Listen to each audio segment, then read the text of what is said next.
खुदा नाम में सकल जिंदगानी लागे जिंदगानी लागे हमने वालों ना जीनो पानी लागे मेरी जान मेलोडी दिला नारानी लागे।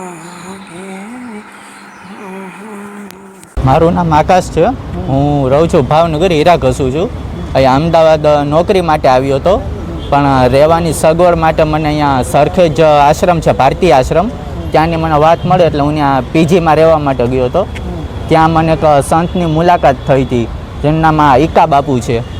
ઈકા બાપુ જોડે મેં વાત કરી અને બેઠો, તો એમણે મને જમાડ્યો, કારવ્યો અને પછી મારી જોડે ઘડીક વાતચીત કરીને કહ્યું કે તને રહેવા કારવાની સુવિધા અને નોકરી પણ હું અપાવી દઈશ.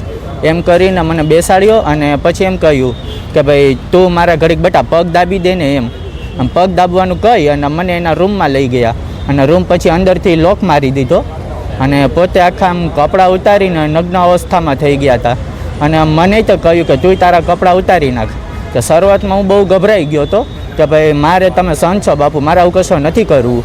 તો મને પરાણે હાથ પકડી અને બેસાડ્યો અને મારી પાસે પરાણે કપડાં ઉતારાવ્યા અને મને એમ કહ્યું કે કંઈ વાંધો નહીં બટા, સંતોની સામું શરમ ના હોય એમ કરી અને એના બેડ ઉપર મને સુવડાવી અને મારી પાસે આમ અશ્લીલ કામ કરાવડાવ્યું છે, શરીરની માલિશ કરાવડાવી છે, હસ્તમૈથુન કરાવડાવ્યું છે અને સાથે સાથે મને કહેતા રહેતા હતા કે આ વાત અત્યારે આપણી બંને વચ્ચે જ રહેવી જોઈએ, બહાર કોઈને કરતો નહીં એમ.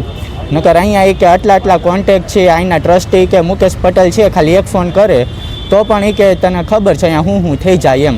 બધાના કોન્ટેક્ટ બહુ ઊંચા છે અને જો તું એક નથી, મને કહ્યું કે તારી જો અહીંયા કેટલાય છોકરાઓ પીજીમાં રહે છે અને આવી સેવાઓ કરે છે એમ.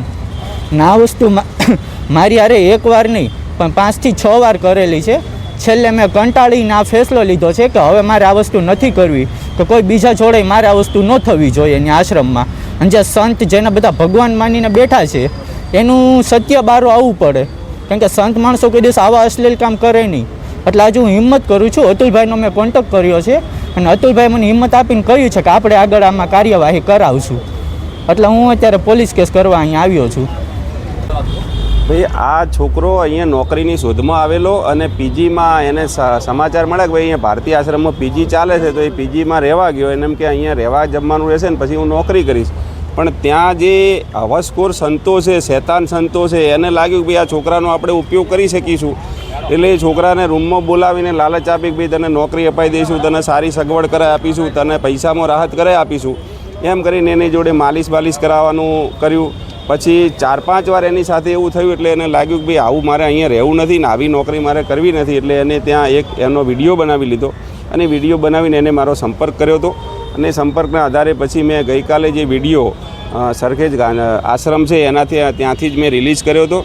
અને આજે એ છોકરાને લઈને, કેમ કે એ બધી પરિસ્થિતિમાં એ છોકરો થોડો ડિસ્ટર્બ હતો એટલે એકાદ દિવસ રાહ જોવી જરૂરી હતી.